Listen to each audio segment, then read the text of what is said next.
BJP के अध्यक्ष जगत प्रकाश नड्डा मतलब जेपी नड्डा ने नरेंद्र मोदी के तीसरे मंत्रिमंडल में कैबिनेट मंत्री के रूप में शपथ ले ली है। मतलब कि बीजेपी अपनी घोषणा पर कायम है कि जेपी नड्डा जून 2024 तक पार्टी प्रमुख रहेंगे। दरअसल उनका कार्यकाल जनवरी 2023 में समाप्त हो गया था, लेकिन लोकसभा चुनाव को देखते हुए इसे जून 2024 तक बढ़ा दिया गया था। अब उनके मंत्री के रूप में शपथ लेने के बाद अटकलें तेज हो गई है कि अगला बीजेपी अध्यक्ष कौन होगा। चलिए आपको बताते हैं कि बीजेपी चीफ की रेस में किन नेताओं का नाम आगे चल रहा है। लेकिन उससे पहले एक अपील, अगर आप क्विंट की पत्रकारिता को पसंद करते हैं और राजनीति से जुड़े मुद्दों पर ठोस विश्लेषण पढ़ना और देखना चाहते हैं तो क्विंट हिंदी के मेंबर बनिए। चलिए अब आपको बताते हैं वो नाम जो बीजेपी अध्यक्ष की रेस में शामिल माने जा रहे हैं। पहला नाम है सुनील बंसल का। सुनील बंसल वर्तमान में बीजेपी के राष्ट्रीय महासचिव हैं। उन्हें पीएम मोदी और अमित शाह के नेतृत्व में उत्तर प्रदेश में बीजेपी की सफलता के आर्किटेक्ट के रूप में देखा जाता है। सुनील बंसल 2014 में अमित शाह के साथ यूपी के सह प्रभारी और 2017 के विधानसभा चुनाव और 2019 के लोकसभा चुनाव के लिए राज्य के मुख्य प्रभारी थे। आरएसएस के पूर्व प्रचारक रहे बंसल राजस्थान से आते हैं और उन्हें अमित शाह का करीबी माना जाता है। इन्हें आरएसएस के एक गुट का सपोर्ट भी हासिल है। अगला नाम है विनोद तावड़े। सुनील बंसल की तरह ही तावड़े भी बीजेपी के राष्ट्रीय महासचिव हैं। अच्छे प्रदर्शन के बाद उन्हें इस पद पर प्रमोट किया गया था। वह उन राज्यों में बीजेपी के कैंपेन के कोऑर्डिनेटर थे जहां 2022 में चुनाव हुए थे।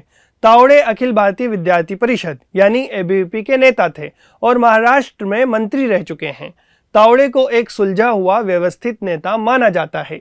ये मराठा समुदाय से आते हैं जो आरक्षण आंदोलन की वजह से फिलहाल कह सकते हैं कि अशांत हैं।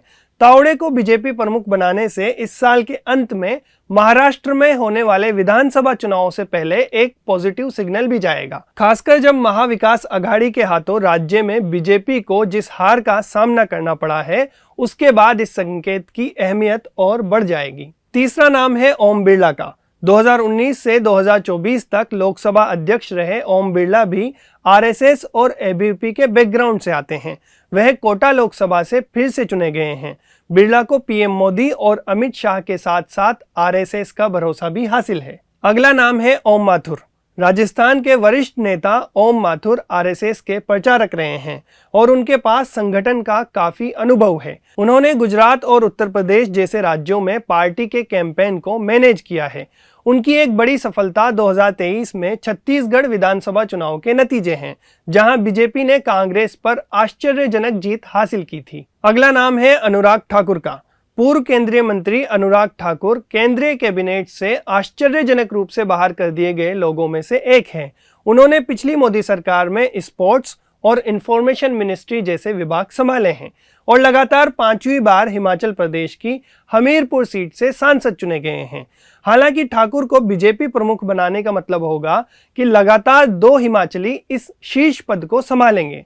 इसके अलावा इसका मतलब होगा कि बीजेपी पहली बार पार्टी प्रमुख का पद किसी राजनीतिक परिवार के आने वाले सदस्यों को देगी। पार्टी में संगठन के अनुभव को अब तक प्राथमिकता दी गई है, इसलिए अगर ऐसा हुआ तो यह आश्चर्यजनक होगा। आखिरी नाम है बीएल संतोष का। बीएल संतोष फिलहाल बीजेपी में महासचिव हैं और पहले से ही पार्टी में एक पावर सेंटर है। वह आरएसएस के प्रचारक भी रहे हैं और कार्यकर्ताओं के वैचारिक प्रशिक्षण में प्रभावी माने जाते हैं।